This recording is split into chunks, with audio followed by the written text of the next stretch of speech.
So on that note, let's go ahead and get started. What we're addressing today involves women as legislators. This is, although the last time on women as candidates, that was sort of my bailiwick. I mean, the first article I published with sole authorship was on women as candidates and the impact of gender role and gender role presentation. But this area, women as legislators, well, that's the area of Rachel's dissertation. So she'll have a whole lot more to discuss, and she can speak with far more authority than I can. So I'm going to sort of get through things relatively quickly at the beginning and then hand things over to Rachel. What I'm going to do is kind of get an overview of the topic and think of this as generally from, let's say, the 1950s, 1960s to right before the contemporary era. Rachel's going to talk in a broader historical context and also provide more analysis than I can do. And then we're going to finish up like we did last time on the immediate contemporary period. And we're really talking about the onset of partisan polarization. Okay? All right. All right. Let me get one somewhat minor but kind of interesting point out of the way.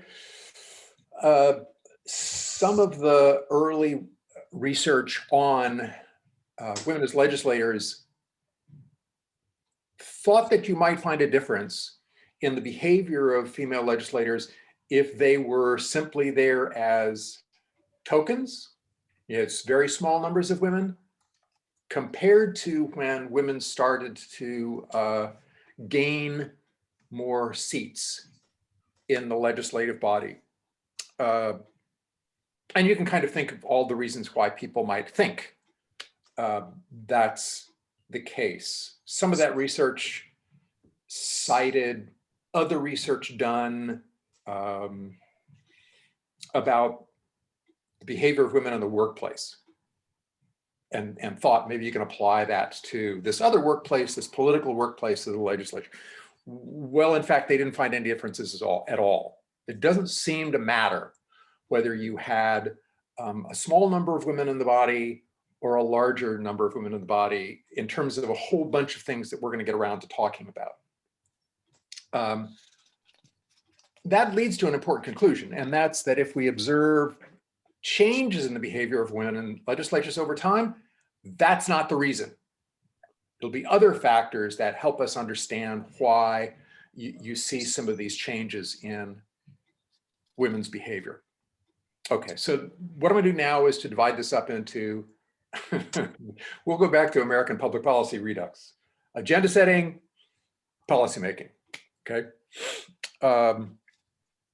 The best studies of female legislators and agenda setting, just because of the availability of data, are on the level of states. My suspicion, and Rachel can beat me up if I'm not on mark here, is that I don't think you can observe big differences between the behavior of women legislators generally on the state level and on the national level. There are important differences from state to state, but that's too microscopic for us to really get into that at this point. So there's going to be general observations about women in state legislators. The first and maybe most obvious finding is that in terms of agenda setting, female legislators introduce significantly greater numbers of bills addressing women's interests. Okay, for those of you who are empirical nerds, this holds up even after you control for the usual suspects. party, seniority, race, characteristics of the representative's district. Okay. Female legislators simply introduce more bills pertaining to women's interests than other legislators. Additionally, female legislators introduce significantly more bills that you would think of as in the domain of traditionally feminine policy areas. Okay, so like education, healthcare, and so on. Okay, but here's the really cool finding, and that's female legislators introduce significantly more bills pertaining to the interests of African Americans than other legislators. Okay. There's a kind of complicated point here, but I'm gonna start out with that. Let me let Ashley in. Okay. All right. So here is, let me pull this up and then.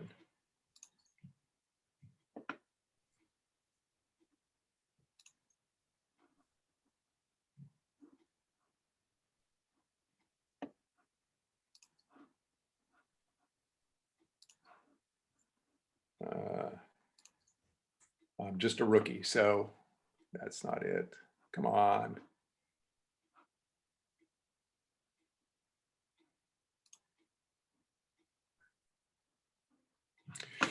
I apologize, guys.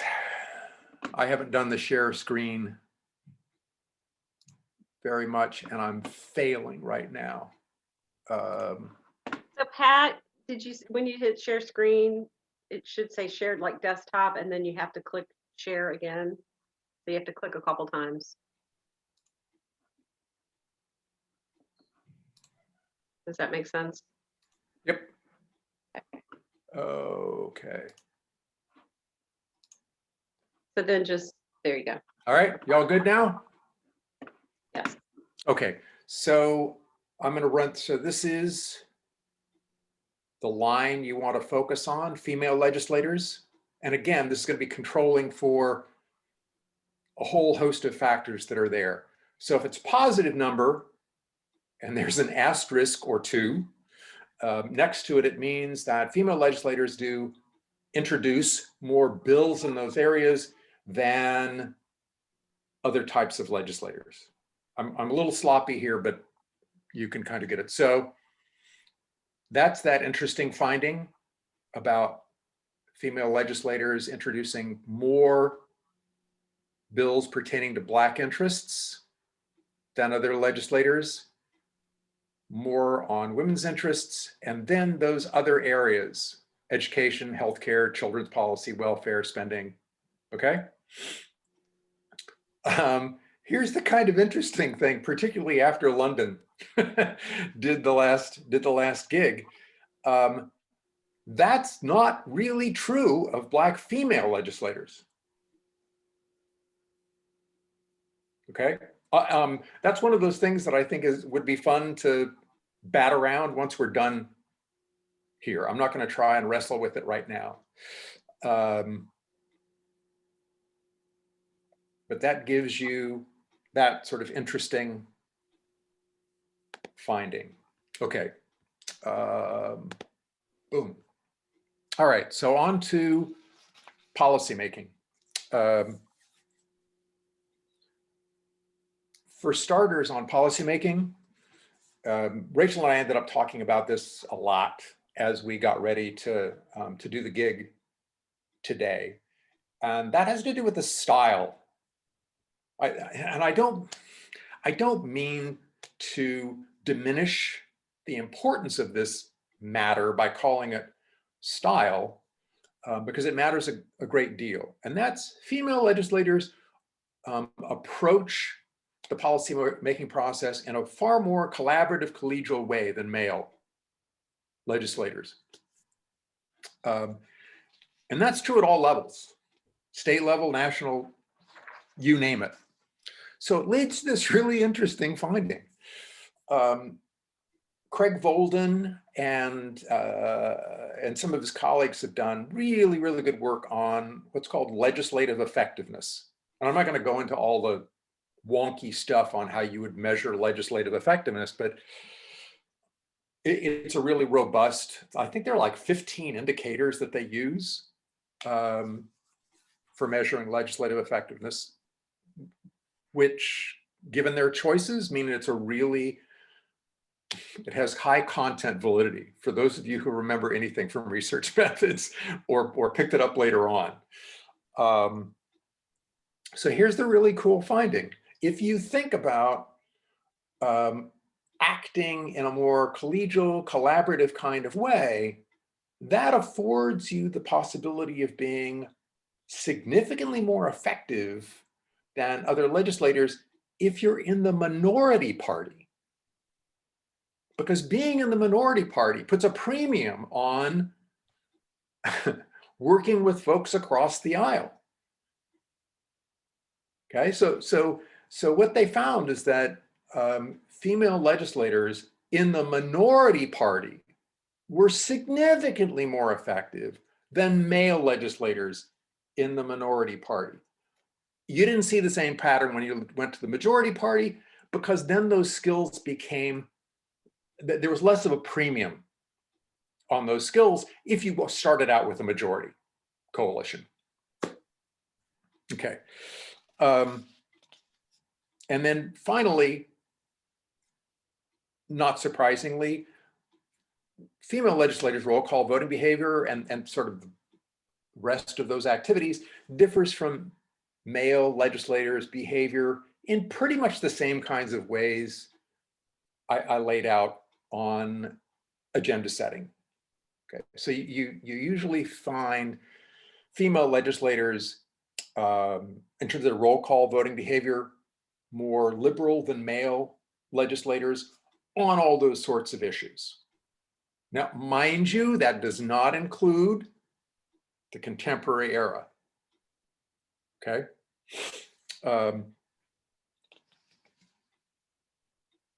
All right. Just to wrap things up now, one of the reasons that Rachel and I are looking at female legislators as opposed to female executives is there's just a whole lot more research, because there are a whole lot more women in those legislative bodies than you have seen female governors. And you know, honestly, political scientists have just paid less attention to female governors than to female legislators. So, and unfortunately, you know, we still don't have a woman in the presidency. And even then, you're talking about like one, a sample size of one. So we really don't have a lot of basis for looking at sex differences in the executive branch. Okay. All right. I'm going to hand things over to Rachel, who's going to do the sort of historical analysis, and then we'll get back to contemporary period. So let her rip, Rachel. Okay, cool. Yes, and happy birthday, Leslie. It's apparently your birthday. That's Sorry, nice. thank you. Yeah. I have one correction, and I also promised books on Shirley Chisholm. But there is a Barbara Winslow book on Shirley Chisholm published in 2013 called Shirley Chisholm, Catalyst for Change. I flipped through it because it came out right before I finished up my dissertation, so I didn't have time to read it and sort of leave it in. It seems fine. How would I say? Accessible and fine. You know, academic, but not in an overly academic-y way. So there is one thing, and I would assume that there's more that will come out, because I know there were a few dissertations in progress when I was dissertating. I know of two. So there are at least two out there, which normally means that they'll get turned into books, because that's how historical dissertations work. And then I mixed up my British colonial sugar islands because I was reading about Steve McQueen's film trilogy, and my mind jumped to Jamaica as where Shirley Chisholm was educated, but it's not, it's Barbados, and I should have known that. Wrong sugar colonial holding. So just so you know, that fact was wrong. But yes, back to today. And this is the area where I feel most at home in history. So I have a lot of little stories and details that I've tried to put in to liven things up. Just so you know, and some stuff from old roll calls and other Senate and House publications, which I like because they're supposed to be these kind of insider for the legislative branch publications. But one of the things I want to make clear in the beginning is that there has been this over time shift in what a women's issue counts as. What is a women's issue? What goes in that category? And so the way in which we understand, women at the time understood legislating on behalf of women changes radically over the course of the 20th century in pretty interesting ways. So we're not always talking about the same category, even though women's issues is a term that gets used through the century. And then in addition, what I'm going to do is focus on 3 different sources of policy. One source of policy is movement politics. One source of policy is legislators, female legislators, and one source of policy is female staffers who work in Congress or any other legislature. So there's 3 different groups of women who can contribute to agenda setting and the policy process. And it's sort of important both in terms of understanding how women have influenced the policy process and the way that legislatures work to understand that you're actually looking beyond female legislators in particular. And then one of the other things to note is that what scholars have found in terms of gender differentiation in different kinds of legislatures is that gender differentiation is least visible at the local level and increases as you move up to the state and then the national level. And this has to do with the extent to which the kind of stuff of policy and politics has to do with a local reality or local constituents demanding specific things of their legislators, of their representatives. You have at the local and state level a far more concrete set of policy areas to take care of. The point for a lot of legislators getting up to the national level is getting to look at the whole and really drive policy and set policy agendas in an entirely different way than you could at the local or the state level. And so you do see different kinds of gender differentiation depending on how far up the food chain you are. Yes, and I'm going to pay attention to a couple different things when it comes to how women have traditionally operated within legislatures. One of which has to do with women's approach to legislating being structured by formal rules and informal rules. To what extent hierarchies of party, seniority, and committee work have structured women's access to the ability to make policy and to drive agendas, to set agendas, because those are collective tasks that are connected to power and power apportioned hierarchically within these institutions. And then hierarchies of social networking, which are of course affected by hierarchies of party and seniority and committee work. But as Dad already noted, women have a different set of networks. This is a reaction to, over time, certain kinds of networking being inaccessible to them. And so I'm going to go through how that has worked.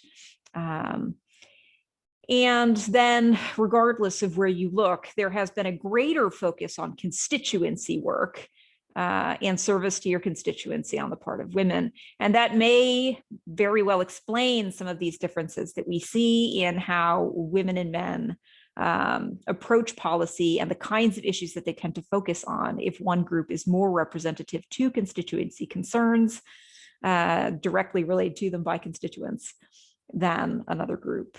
Who are getting their policy ideas from somewhere else. Oftentimes, at least through the 50s, 60s, 70s, national newspapers and other sources of information, different kinds of research environments, all of which were largely run by men. Also another thing. And additionally, women's relationship to feminism and movement politics affects policymaking opportunities to a certain degree. And this has to do with the ability to build different kinds of networks. But in addition, political scientist Deborah Dodson has found that both gender and feminism affect policy actions among state legislators. However, female state legislators who identify as feminists are more likely than non-feminist women or feminist men to express feminist policy attitudes and to have worked on legislation specifically aimed at helping women, children, and families. And this is the clearest and most consistent policy-related gender difference. If you look at policies pertaining to women, children, and families over time, this is a full 20th century pattern that you can see.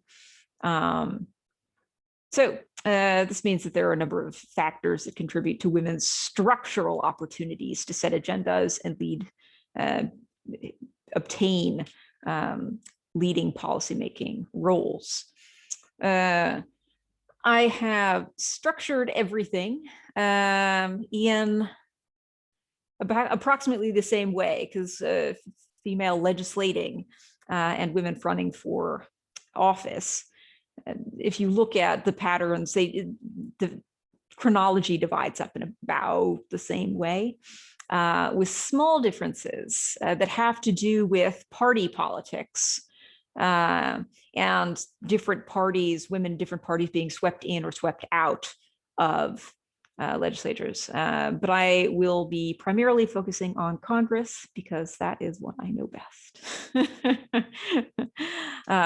It is what I know. For the early 1900s through World War II, you were primarily looking at women doing or trying to set agendas for legislatures and drive policy through movement politics. You see this very little, even in women's auxiliaries to parties.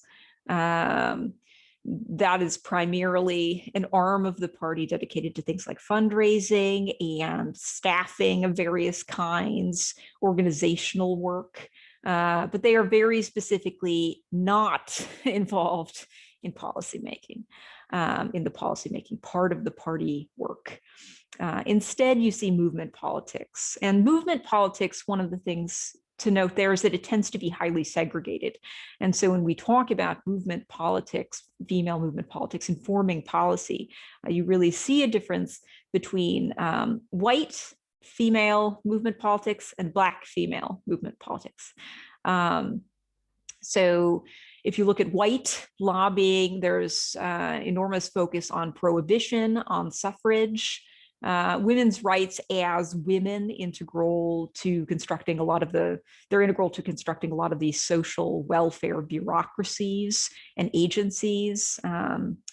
And so women are white women, what they are doing is trying to build the bureaucracy of the state, and through getting into state bureaucracy, inform policy by providing research that can then sit underneath legislation in favor of women's, children's, and family rights of various kinds, or services, different kinds of services to those communities in particular. And this is very much a kind of politics and a kind of policymaking approach that creates pressure to present a united front as women. This bipartisanship across parties is very, very important for this group of women, especially because early on, when the suffrage movement is still going, this need to present a united front is absolutely critical in terms of getting the right to vote. And so, one of the people you can see moving back and forth between this world and the world of institutional politics is Jeannette Rankin, who worked as a professional lobbyist for the National American Women's Suffrage Association. And then she runs on suffrage and national suffrage and social welfare issues, and the constitutional amendment to grant voting rights to women. So these are her sort of two things, and she adds pacifism, which is also a very sort of female politics during that period of time. In contrast, Black female lobbying focuses very much on civil and democratic rights. And one good example is the Alpha Kappa Alpha National Nonpartisan Lobby on Civil and Democratic Rights, which was founded in 1938. And they're really focused on wages, employment rights. And these are very much rights that the entirety of the Black community is interested in advocating for. And so you see a very clear difference between white female policy advocating, or the sorts of policies that they're advocating for, and then Black female lobbying. And in terms of women who are actually in legislatures, you don't see a whole lot. And there are a lot of reasons for this. Women are far more effective in setting policy or deciding on formulating policy and then advocating for those policies through bureaucratic regimes that they have managed to be very central in building. And so they have central positions within those bureaucracies. Whereas women who are entering into legislatures enter as minorities, very much so. There are very few of them. They tend to not have the kind of seniority that other legislators have. They are not seen as particularly useful to their parties outside of adding other, votes. They are perceived as being able to be whipped easily into line, and they're not perceived as particularly effective legislators. And the reason for that, in large part, is that not just that committee assignments build on both seniority and policy expertise that are assumed to be built up over time within a legislature. But in addition, there is a sense that women can't do the kind of networking that men can do in legislative environments because they are not willing or incapable of engaging in the kind of social environment that men engage in order to network with one another. And from a very early point in time, a very male culture of legislating is constructed. Especially you can see this within Congress, where male spaces are carved out and women are made to feel uncomfortable to go. Places like the cloakrooms, where a lot of networking takes place. Lots of networking and talking about bills in bathrooms, male bathrooms.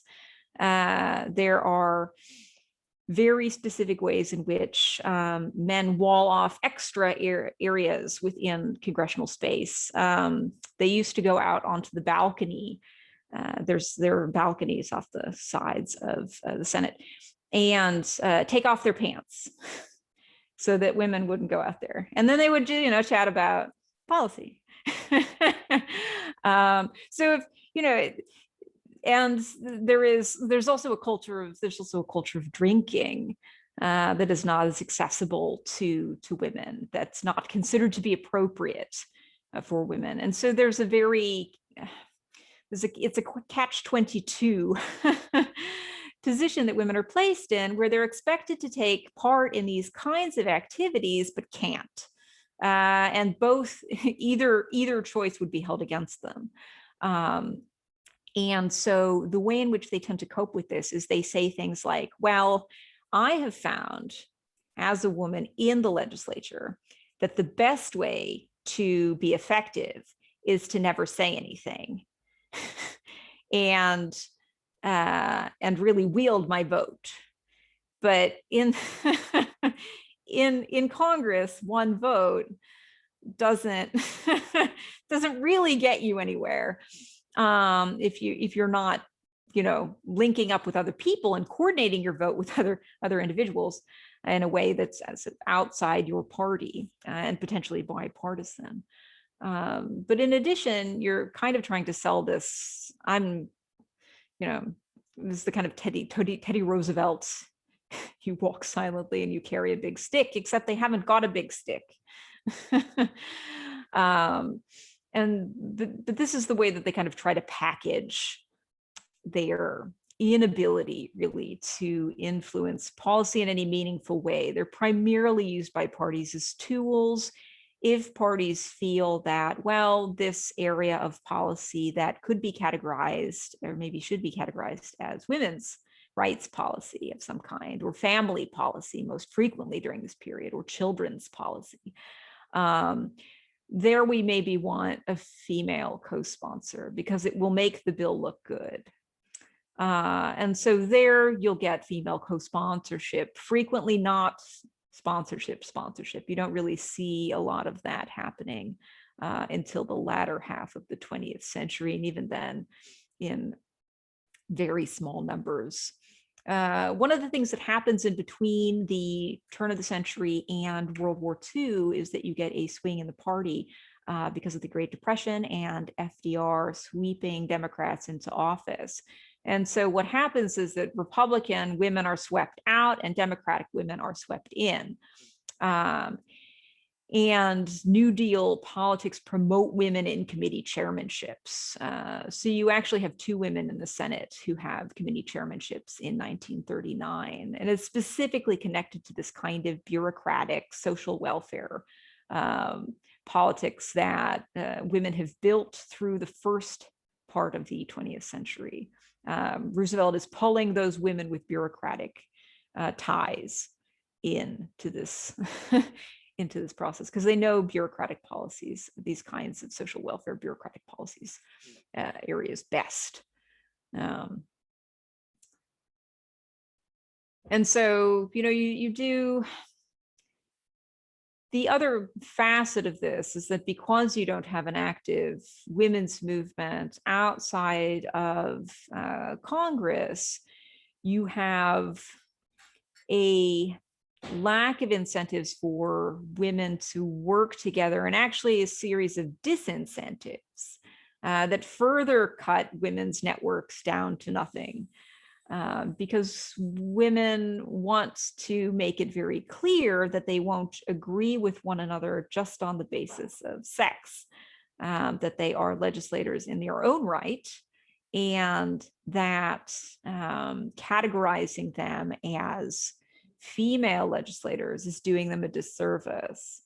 And I believe it's Bolton who's very, very specifically refuses to be called a congresswoman. She demands that everyone call her a congressman. And this is a way of kind of positioning herself. But it's also really clearly demonstrates the problems with the just total acceptance of within this environment, male legislative normativity, that it is assumed that a good legislator is a male legislator. And if you accept that and you try to sort of just fit into the system, it's specifically built to make you ineffective. And so there is a huge problem here. So you see, because of the way that party politics, and specifically Democratic Party politics, works during this period, a move of women into from the late 30s through the mid 50s, a move of women into committee posts. But their running of committees, primarily or entirely in the House, does not mean that they are in positions to push legislation. They're primarily put in charge of committees because they are seen as good party members who will do what the party wants them to do and not sort of make any waves.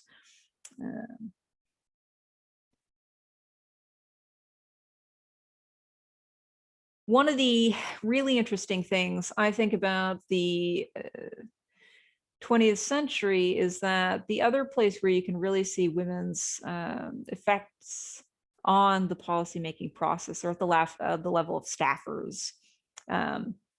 And the opportunities for female staffers influencing policymaking and agenda setting explode in the late 40s through the 70s. And this is primarily what my dissertation is about, how this explosion of staffing coincides with the women's movement, which means very particular things for how policymaking works during this period, and what opportunities women have to pass, to create and pass bills into law. So one of the key turning points here is the 1946 Legislative Reorganization Act, which creates the basis for massive demographic, procedural, and cultural change in the workplace of Congress. It's frequently described as the advent of the modern era in Congress. And what it does is it overhauls the rules and practices that make up the legislative work world, creating the grounds for a shift in the social and political life of the Hill. So the bill is passed because legislators are confronted with this rapidly growing workload. The government, the national government, the federal government in particular, is growing rapidly in the post-World War II period. It starts growing really rapidly in response to the Great Depression, and then accelerates dramatically because of World War II. And then the Cold War means that this acceleration in the size of the federal government continues. So it's too much to do. Staffing is too small to really cover what Congress feels it needs to do. And so they, and the other thing is that they're concerned about growing executive power, that if you don't grow Congress in line with the growth of executive power, if you can't get Congress to generate its own policies and set an agenda separate from what the executive wants to do, then you're going to have an overweening executive. So this is a lot about the balance of powers. So what ends up happening is they increase staffing enormously.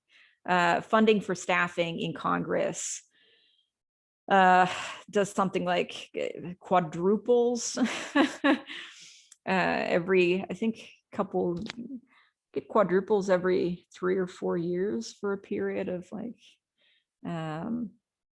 it's about 10 years or something. And then levels off a bit because it starts in personal offices, and then those opportunities are expanded to committee staffs and other specific policy area staffing. In addition, the Library of Congress and other research entities that supply Congress with information, they also expand their staffing enormously. And this means, this is, by the way, the same year, 1946, that women are allowed onto the Senate floor. They're getting in there. But just to remind everyone of the closed off nature of space in Congress, you don't get a woman setting foot on the Senate floor until 1946. Not a single one. Just extraordinary. So the fact that staffing booms has an enormous impact on women's access to policymaking, their access, because they have enormous access now to research and they have access to legislators.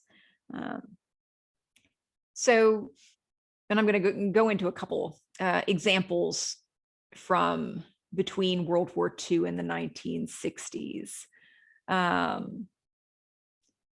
Because in a lot of ways, what you see in the post-war periods through the 1960s is a period in which the number of female legislators will go a little bit up and down, but is so low that you don't really see, even if they would hire, folks who could do networking for them. And this is one way that women try to do networking. They hire a male aide. And then the male aide is supposed to go out and do the networking for them and find offices to do co-sponsorships with and to push legislation through. The male aides simply don't have that kind of standing either because they work for a woman. So the staffing, increasing the staffing matters because all of a sudden you get this huge explosion in the number of jobs that are available in DC, and it's coincident with the number of women going to college also exploding, and the number of jobs available to women who went to college other than places like Congress staying largely stagnant. So this is a very attractive job to have. Initially, these are very well-paid jobs compared to other kinds of similar jobs. You may have to start out, you will have to start out doing typing, doing constituency work, but you could work your way into a into a position. And they're also, and I think this is something to emphasize, these are jobs that are considered to be exciting. They're the heart of national government. They're public service jobs. They are really the kind of meaningful work that a lot of women feel they can't get anywhere else. And so you get this exodus of women from other places in the country to DC after they've gotten their degrees. And Roll Call likes to interview these people.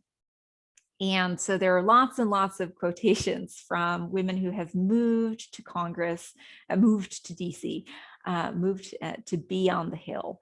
And women will talk about just being extremely excited to be there and to engage in the legislative process. And that this is the kind of job that has a meaning that other similar jobs that they would have been able to get at home simply don't have.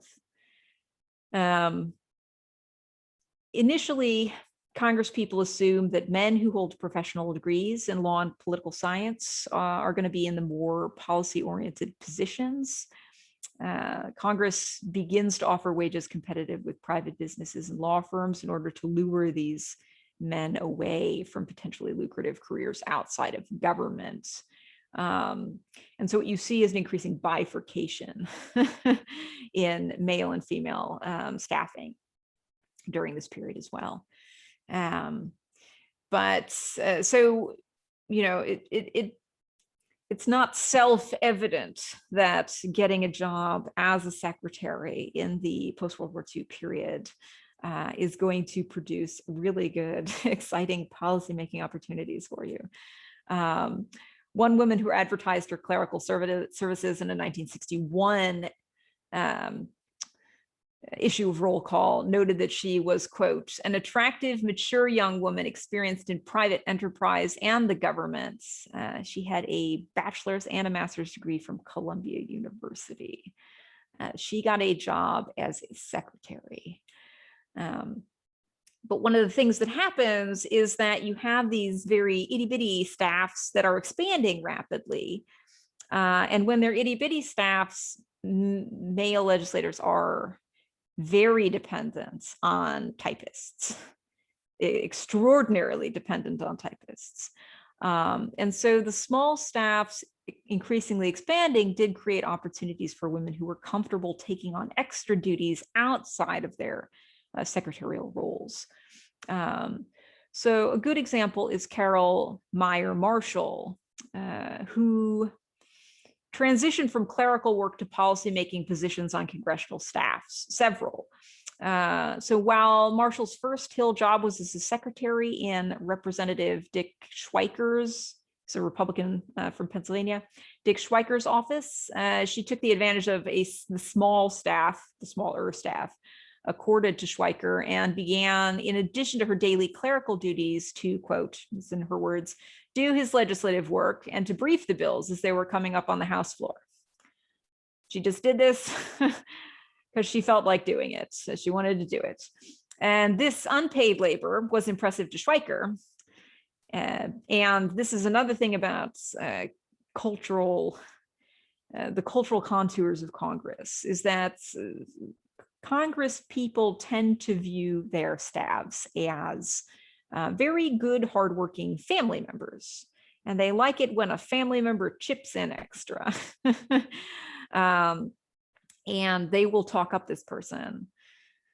So Schweiker tells all his colleagues about Marshall's legislative assistance and spreads the word that she's an excellent staffer.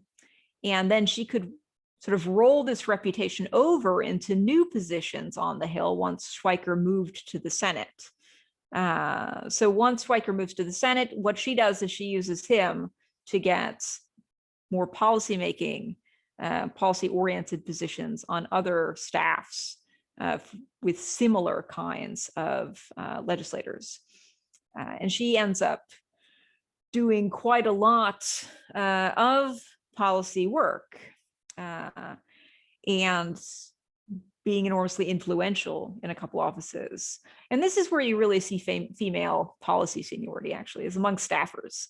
It's staffers who can accrue seniority. They get there when they're in their early 20s and they stay there for 20, 30, 40 years. Sometimes they're there serving the same exact person they started with, and they are the only person who knows where the bodies are buried. They know everything about the policy positions of the person they work with. They are capable of manipulating that person, which is key. I'm going to get to this in the 60s and 70s. It's key. But these are people who have access to the policymaking process and are capable of driving the policymaking process from the position of support for a congressperson. And so, you know, that's a sort of interesting dynamic that I think gets missed a lot. One of the tendencies of legislatures, not just Congress, but state legislatures, although they can do it to a lesser degree, is that, for instance, in the 1960s, you see the passage of landmark workplace safety and anti-discrimination laws. Neither the House or the Senate applies these laws to themselves. The Senate and the House both have, for a very long time, systematically exempted themselves from employment and workplace safety laws. And so this fact, plus the growing seniority of women in staffing positions in Congress, is going to create a very interesting policy environment when the women's movement comes to Congress. So that's my setup. In addition, and this is just to make the gender politics of legislatures entirely clear, both because it is entertaining and because it is really important in terms of the way in which women can advance policy and the kinds of policies that women can advance and the kinds of networks that they can build. so that they accrue power in these institutions. I already mentioned that Congress people tend to understand their staffs as a kind of highly gendered family. They have female staffers, and their female staffers maybe do some policy. Frequently, increasingly do a lot of policy related work, but also fetch laundry, babysit. They are people who have to go get lunch and coffee. They're, they take all the notes. And again, for policy making, policy interested women, this is going to become increasingly upsetting through the 60s. This also means that staffers are almost exclusively white. This is something to remember when we think about the way in which movement politics and the institutions reacting to movement politics understand policy agendas and potentially useful, profitable policies. And then you have a lot of very blatant sexual harassment on the Hill. Specifically, I have more evidence for this than I had, like just extraordinary amounts of evidence. Congress people tended to put these bits and pieces in their own autobiographies and memoirs through the early 70s. And then they realized, oh, we shouldn't be admitting to any of this. And so they stopped doing it, but they've documented themselves the way they kind of understood women in Congress. One of the things that happens is you get an influx of a lot of young women during the sexual revolution in the 60s. And men start divorcing their wives and marrying younger women who have moved to the Hill. This is one of the things that you see. I plucked one example because it's extra weird. And that is in 1968, roll call celebrated Senator Strom Thurmond's marriage to his former intern. Yes, Newt Gingrich also.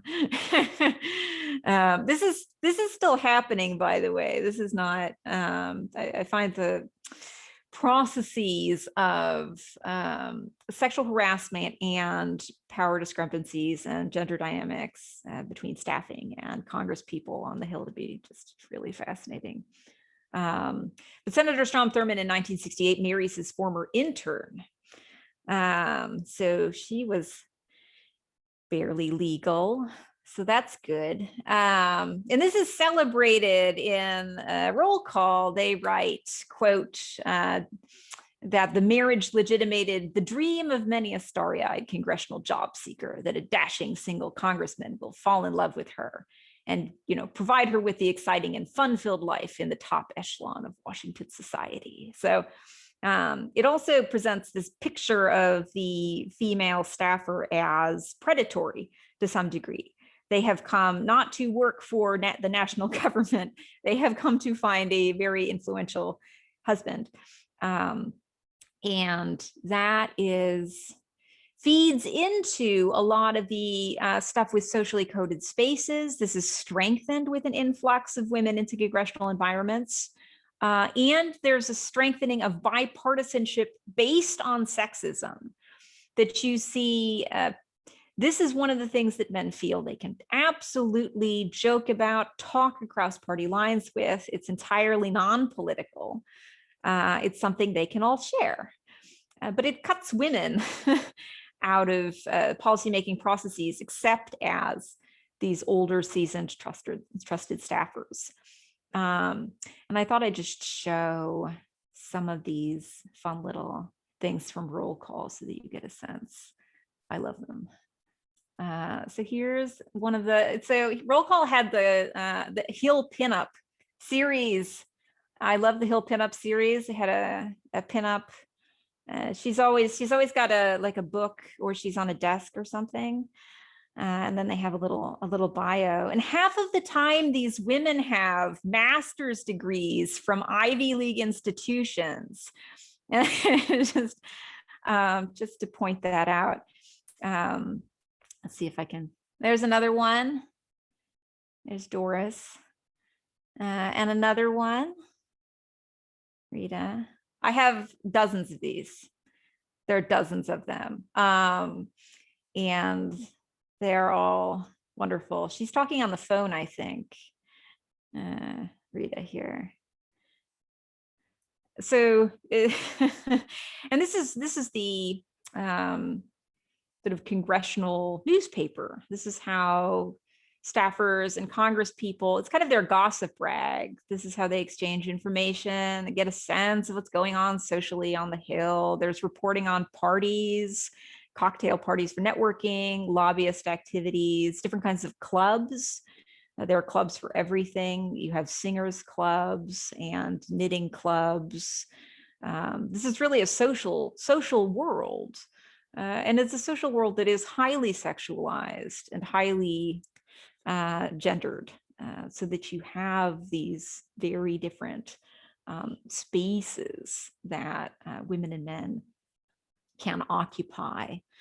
I interviewed a lot of congressional staffers, and all of them said that you knew who you couldn't get in an elevator with.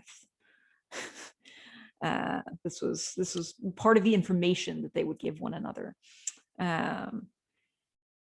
But it's this kind of banter, normalized banter, is restrictive for women moving through the halls of congressional buildings.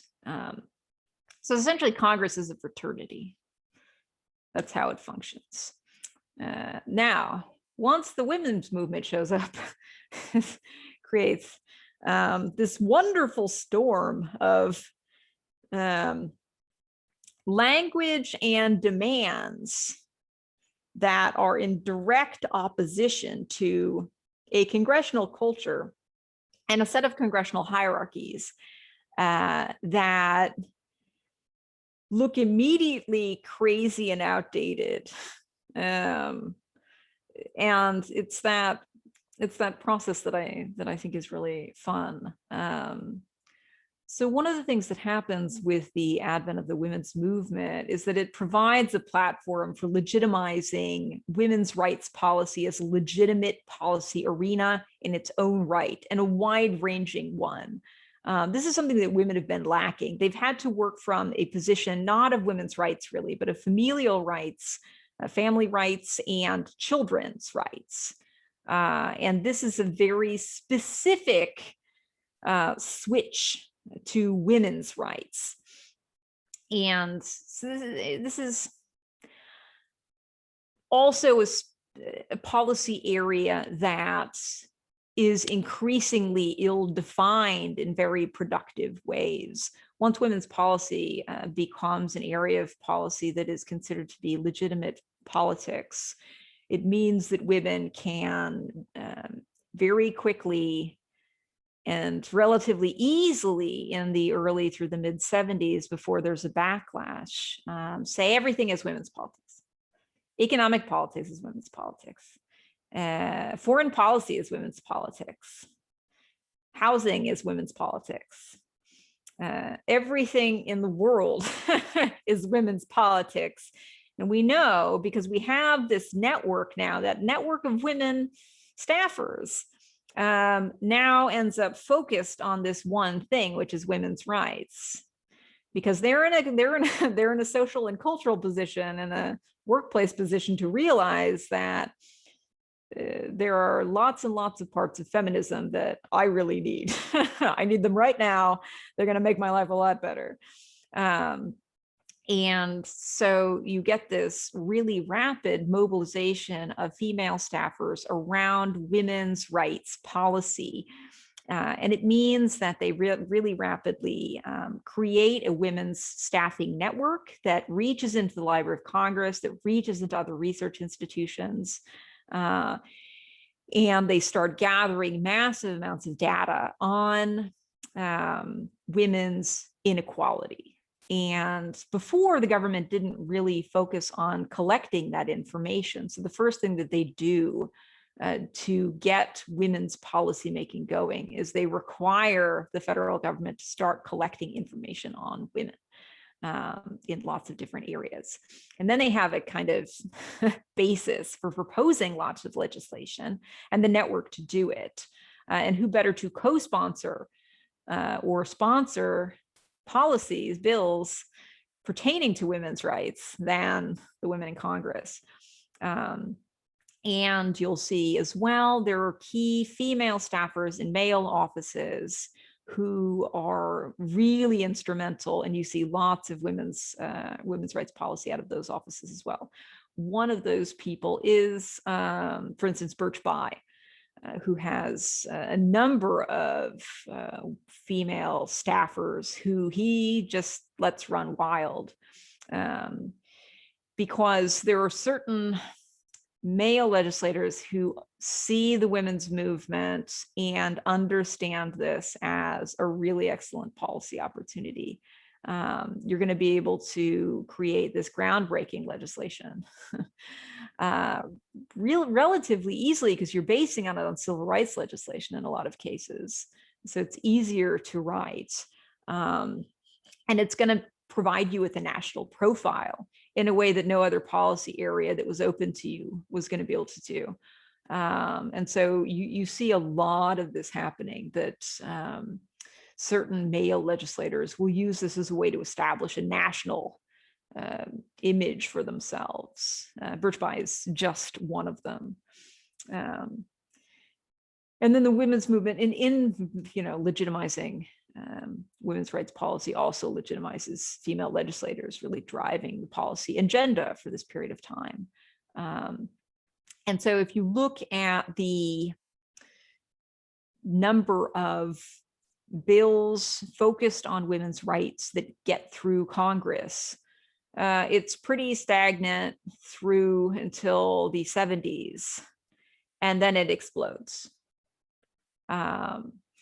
And so you have, and these are all, I think maybe half of them are written by the staffs of female legislators. The other half written by female staffers and passed through to the appropriate offices. You get the Equal Credit Opportunity Act.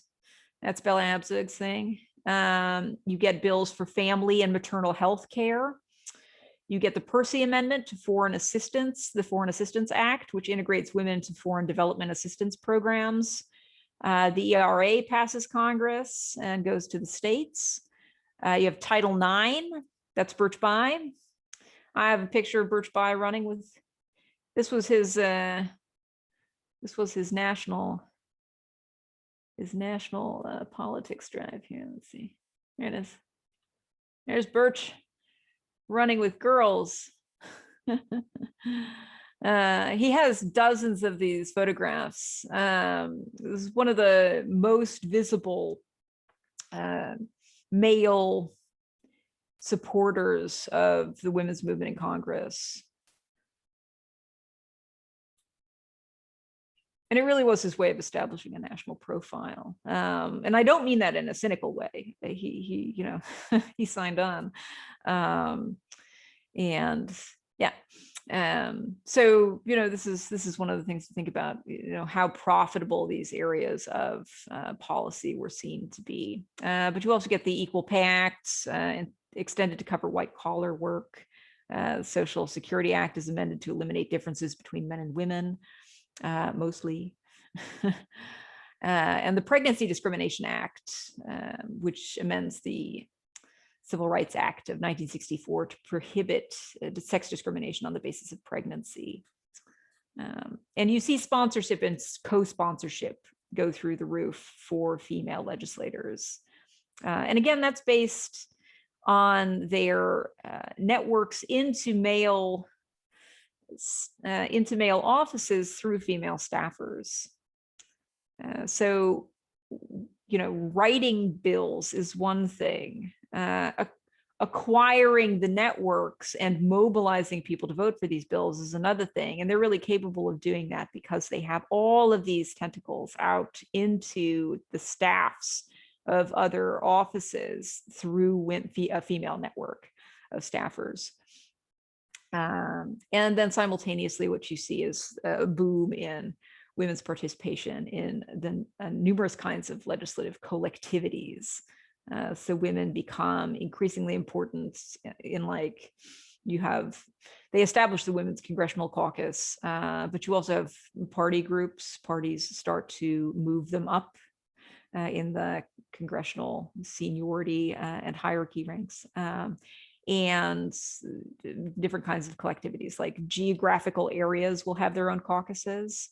So someone like Patsy Mink became enormously influential in the Western caucus. So you have that stuff. And then simultaneously, women need to show female staffers that it's paying off. Them being in control of policy is paying off. So they fight for things like access to or the construction of more bathrooms, access to gyms, challenge women's positions and pay within congressional offices. And they attempt to chip away at this issue of sexual harassment on the Hill. And in addition, one of the things that they're trying to do is create all female spaces in Congress. And so the Congressional Women's Caucus creates or gets access to, and they still have access to, their own room where they can gather. So that's through the 70s. I don't know whether you want to hop in again, Dad, and talk about Newt. You're muted. Let's do a little, I'm going to do a little thing on Newt Gingrich, and then let's hit the contemporary thing. Newt Gingrich and the contract with America. I can show. You have, what do you have, a picture of Newt? What do you? No, I don't have a picture of Newt. Not crazy. I have, let's see. The contract with America. And I have the, well, this is the congressional, is the government and operational reforms. This is the part of the contract with America that actually got through. This is the stuff that got approved. Everything else was foo. And this will be old hat to a number of you, because I'm sorry, the key thing that Rachel and I want to address here will be old hat to a bunch of you. And that is that Newt Gingrich and the contract with America cut congressional staff. And that had a dramatic impact on policymaking and the position of Congress and the position of women. It weakened Congress with respect to the executive branch. It weakened Congress with respect to interest groups, because now congressional offices had far greater difficulties assembling expertise. They simply couldn't compete with them. And this is also tied to the increasing ideological emphasis employed by both parties. First the Republicans and then the Democrats. So all of that expertise that Rachel talked about becoming such an incredibly important policy tool for female staffers and female legislators had less value. If it's ideology that matters, then evidence matters less. And I mean, we've talked about this, right? This is a really sad thing generally. It's a particularly sad thing for women in terms of how things changed at that point. And obviously the increasing ideological character of the parties starts with Ronald Reagan, but Newt Gingrich also bears a fair amount of responsibility. Particularly, I'm going to remind folks from, who took the course on public policy a little bit later, because Gingrich does this during Clinton's presidency. And Clinton is one of the 2 Democratic presidents who attempts to lower the ideological thermometer. And Newt Gingrich just destroys that effort. Yes, he is one of the great villains of American politics. So there's that, and then Rachel and I wanted to jump to the contemporary period. Why don't you just hit that, and then sort of the intersection of those issues with party and ideology, sort of the behavior of women as party and ideology become more important. Yeah, I think one of the things about the Contract with America is that Newt Gingrich actually sells this as good for women because they've been complaining about legislation, about Congress being exempted from all of this workplace rights legislation. And the application of that legislation to Congress actually does nothing for women because there are no enforcement mechanisms that also accompany the application of the laws to the institution. And so, this is a kind of a false sales that you're getting, because the issue is not really about the way in which Congress is structured. This is the thing that I've been kind of trying to emphasize, is that the culture of Congress is one of these huge factors that influences how much women have access to the tools they're going to need to push policies and set agendas. And if the culture of Congress is not receptive to women's legislating and women's rights, then that's really the problem, not the structures themselves.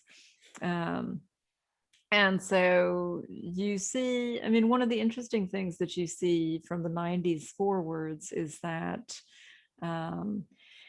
the women start to be, are in a position to start accumulating seniority.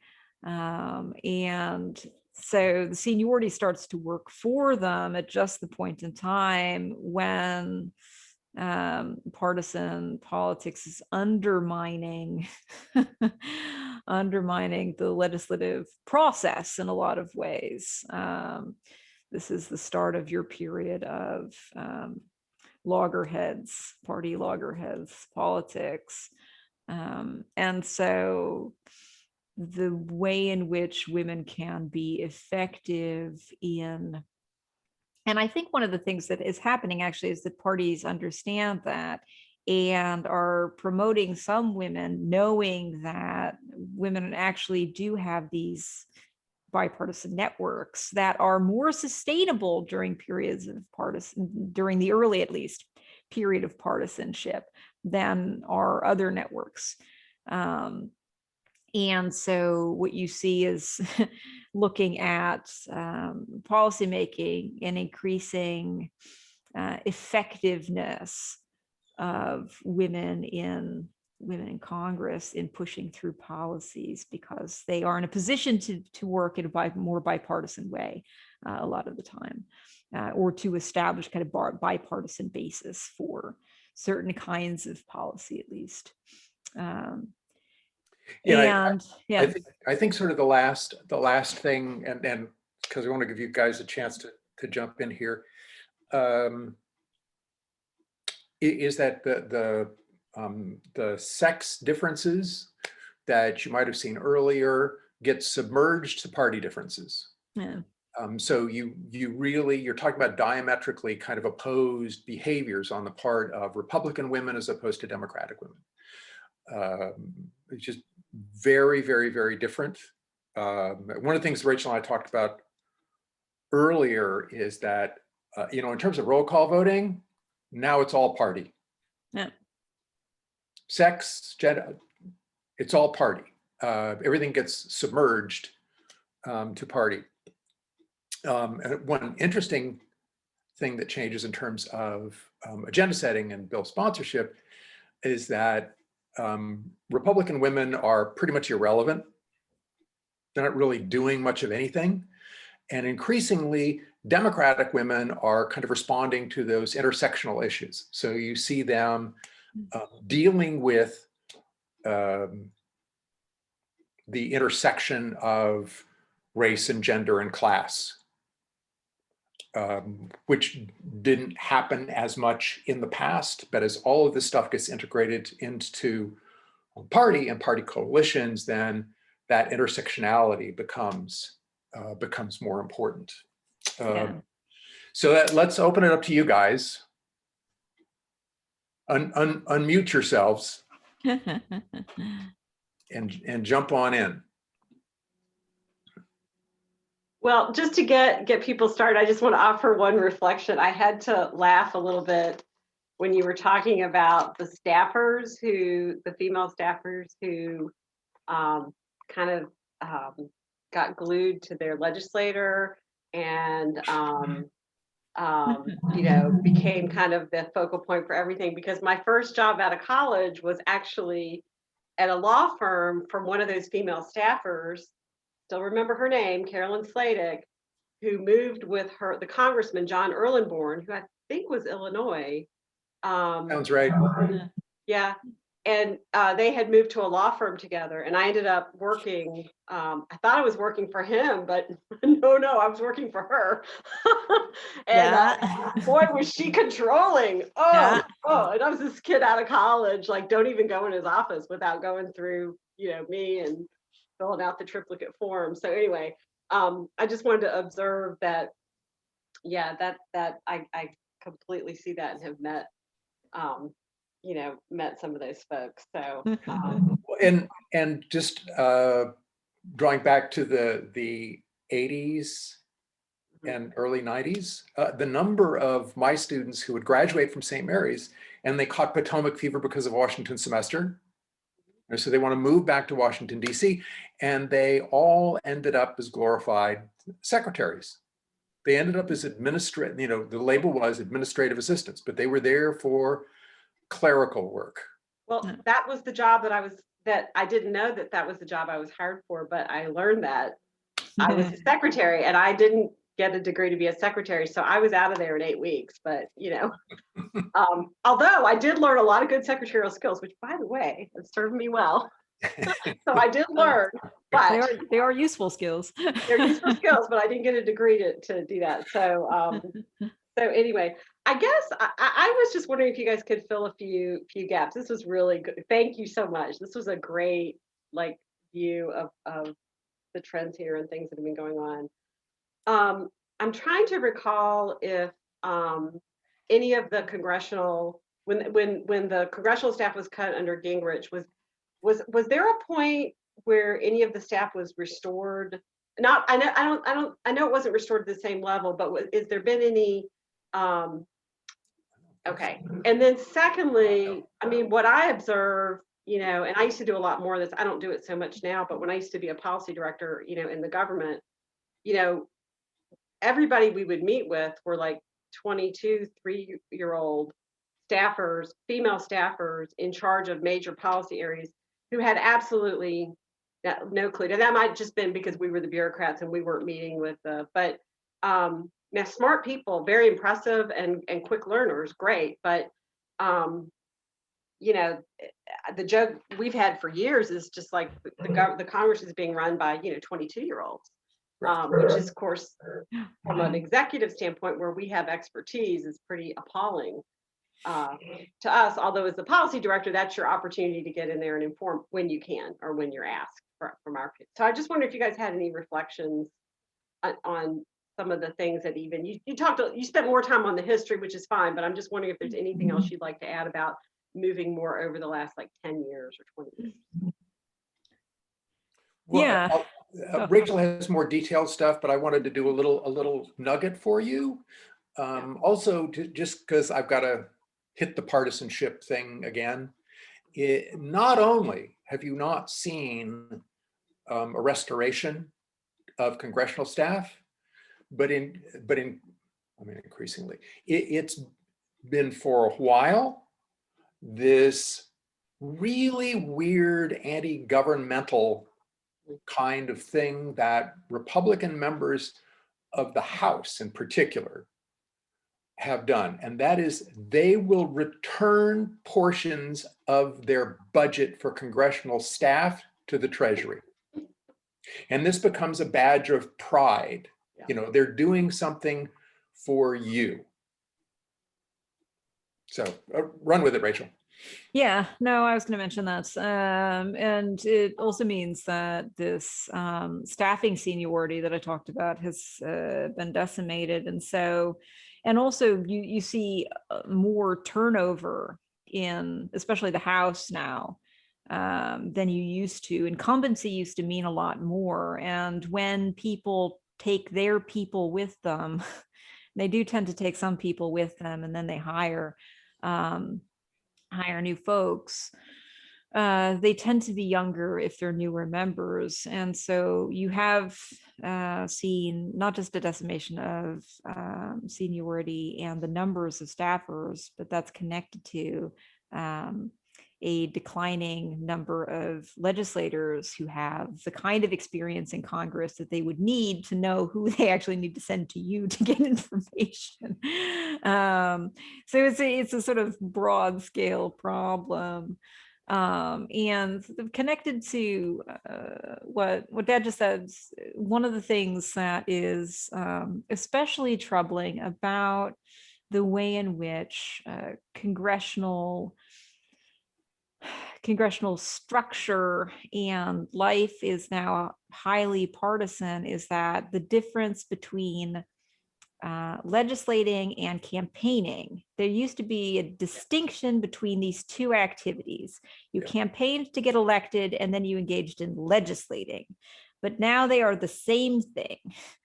And it means that expertise from anywhere matters less. Polling matters, but expertise generally just doesn't matter. And so this is one of the reasons why Republicans feel entirely comfortable sending that money back, because they're paying consultancy firms to collect information on what the public thinks once.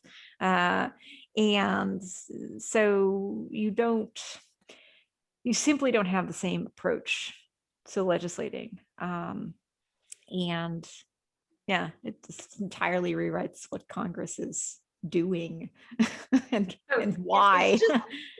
It's just Rachel, is sort of interesting. So it's just another layer of information about what's broken. Yeah.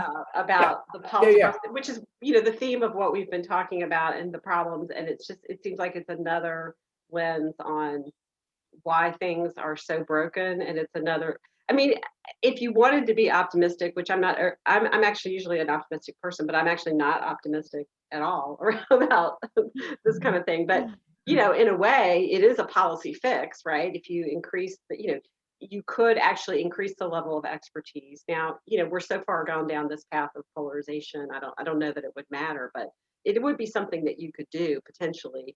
But I don't know. It's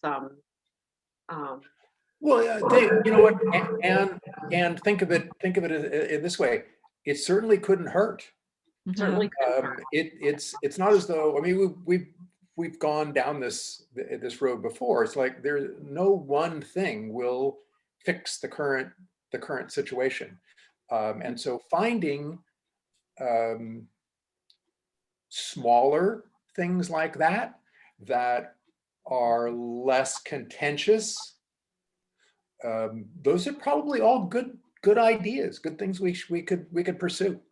Yeah, I think the other thing which and I'll observe this because this is and I think Pat, I've kind of mentioned this before. I think what it also I've observed it's done.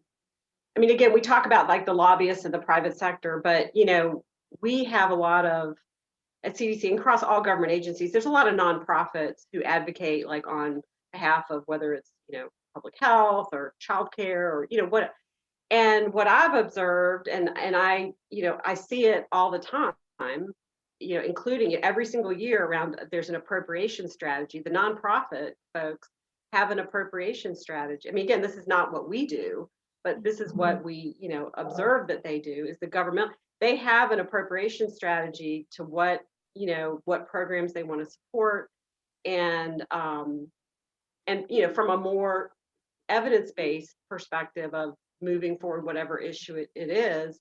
And I think they have probably a lot more influence than in past because there's just not a lot of expertise on the staff.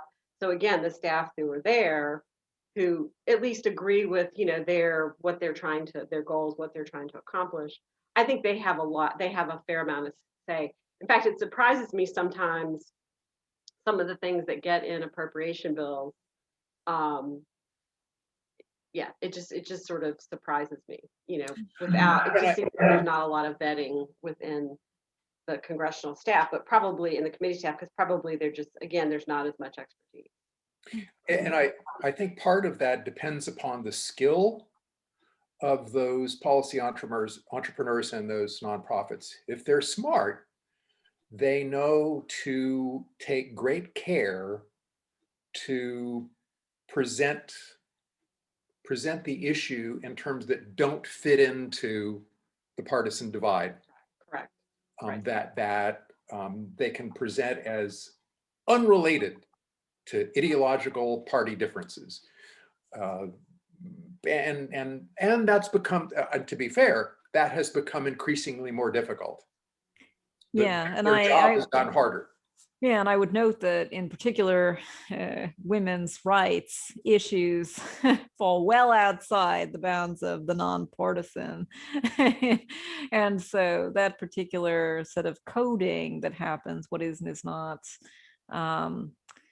a part of partisan struggle, a central part of partisan struggle.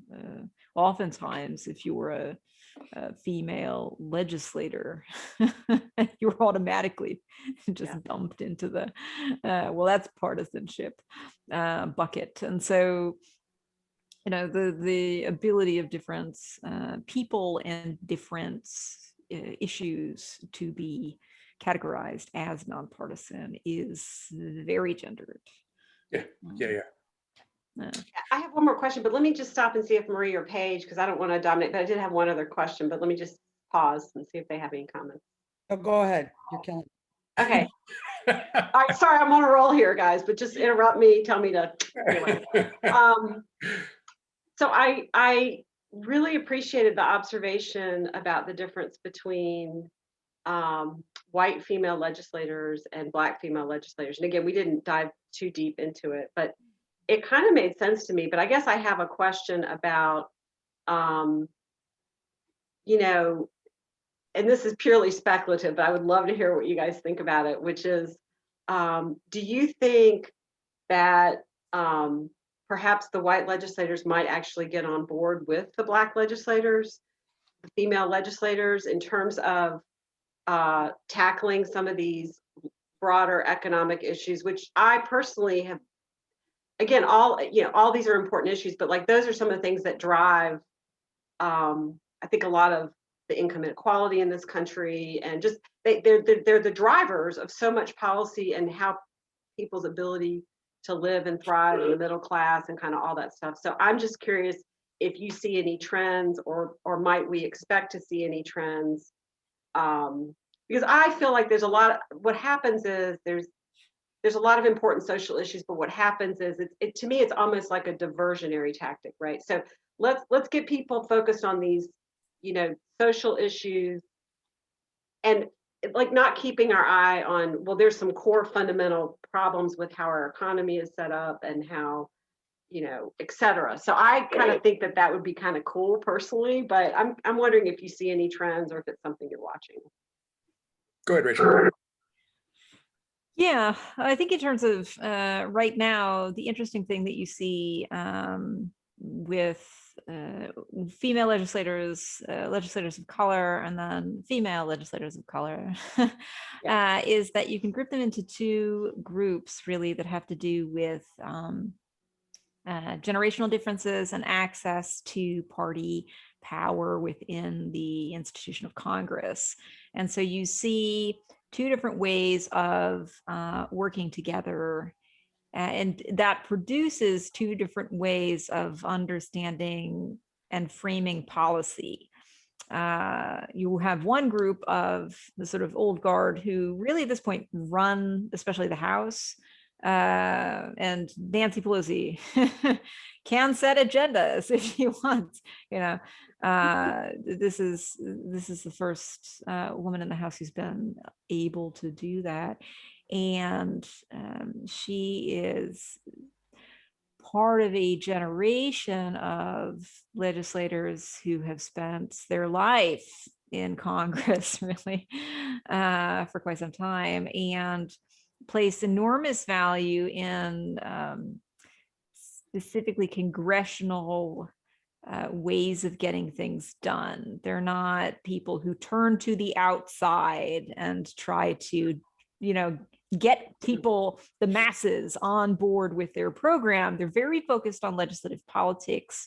They're very focused on the networks and the ways in which party rules and congressional rules function, advancing legislation in these relatively traditional ways that you have seen, throughout especially the latter half of the 20th century. They're very devoted to congressional politics as such, because they know congressional politics better than anyone. And so you see a cohesiveness of vision there when it comes to what kinds of policies are going to be able to get through Congress. They're thinking in terms largely of legislative possibilities, what things can get through Congress, who can we get on board. They're going through, who to sign up, who are your co-sponsors, which Republicans could we maybe flip, this kind of thing. Whereas you see a younger generation of women legislators of color, closer to the kind of the squad kind of politics, where they're interested in politics as movement, and they're going to use that approach to generate attention for these very particular issues. And they're very focused on economic rights, but the framing and the understanding of partisanship and the understanding of the role of congressional rules is entirely different. And these two things can be very complementary if those two groups work together. If you have, and you see a kind of back and forth negotiation going on all the time between people like Nancy Pelosi, Liz Warren, and people sort of on the squad and people around them. Bernie Sanders would be, though he's old, grouped. He's old, but he's old, new. but yeah, this is his thing. It's more of a movement, yeah. Yes, he's an Yeah. outsidery person, Yeah. and that's what he's been all his life. And so, Yeah. And so that's really the interesting process that I see right now in terms of, and there you really do see women pushing, just an enormously influential set of voices there, in part because they're negotiating with one another across this generational and perspective divide, which I think is really interesting. So I think one of the things that really matters when it comes to women being able to influence policy is having women at different positions in a legislature. You can't just look at just a number of women in the legislature or the number of women who have positions in seniority. You have to look and see, like, what kind of a variety have we got? Because part of the strength comes from the variety, part of the network working and being effective. It comes from your variety of women at different pressure points within Congress. I'll make like a couple of points, and we probably then need to sign off. What Rachel's describing right there means you have to adapt to the current situation where you govern through elections. Yeah. So you need folks skilled at campaigning, which is an outsider kind of strategy, along with folks who have the skills, to operate within the institution, because those are still meaningful tools. And so the outsider kind of strategies, well, they didn't matter in the past. They matter now. So that was one thing. The other one is, and it's a little twist on what we were saying there. I think you should have been able to notice that when London was talking about her experience, it was race that mattered. Wasn't nearly as much that she was female. Race was the really, really salient issue. And we can kind of trace that through, sort of from elections through to governing. If you take a look at the cohesiveness of particular sorts of groups, there's incredible cohesion among African Americans. Yes. Voting behavior in legislative bodies. Well, women get divided by gender role. You don't have the same kind of cohesion there. So if you are a woman of color, particularly an African American woman, race easily trumps sex, easily. And I think if you kind of go back and look at the video of London's presentation, I think you can really, really see that. She really didn't talk about, there were occasional references to being female, but the real emphasis was I'm an African American. And so that means that things are going to play out differently for those identifications. The really cool thing that Rachel hit at the end is that those younger women who are coming in the squad, women of color, because there is that really very careful, thoughtful, meticulous use of leadership on the part of Nancy Pelosi, you can start seeing that those concerns getting integrated a little bit better, where it doesn't become like race or sex. It's let's look at these things together, because that's part of the negotiation process between the squad and Nancy Pelosi. I mean, it's too early to sort of see how that plays out, but there's at least the potential. I think, Pat, we have like 3 or 4 sessions we could plan based on this discussion to go. I know. And one of them is the old guard and the squad and I would say even it's not just the women, but even the old guard and the younger generation, even within the house, and that whole relationship and where it's going and how it interfaces with actual, what I would say, the world and social media and expectations and ability to get things done. Because, clearly the old guard worked well in the old system. I'm not sure it works that well in this system, but that would be a whole discussion. That'd be fun. Yeah. This has been great. And by the way, I'm more awake at 1 in the afternoon when we do our classes at 8 at night, because I go to bed like at 9:30. So anyway, but I don't know. I'm not proposing we go to Saturday. I think that's probably not going to work, especially once COVID's over and we actually are out living our lives. But anyway. Yeah. Rachel, this is great, Rachel. Thank you so much. No problem. Doing all the legwork for me. Yeah, sorry guys for dominating, but I got on a roll. No, that's good. Yeah. You know what? I'm just sort of gonna thank Rachel for doing the 2 gigs with us. I'm going to just say I believe it was more fun for me than anybody else. But I had to raise her all those years, so I guess I deserve some regularly. I'm not really. some kind of recompense. All righty. Thanks, guys. And you, we Rachel. will, Yeah. I'm trying to remember, I think next Thursday is Jennifer Odell on presidential transitions, or the bizarre one that occurred from Trump to Biden. What transition? What Yeah, transition? a non-transition. So that should be a lot of fun. I hope to see all of you except Rachel on Thursday. All right.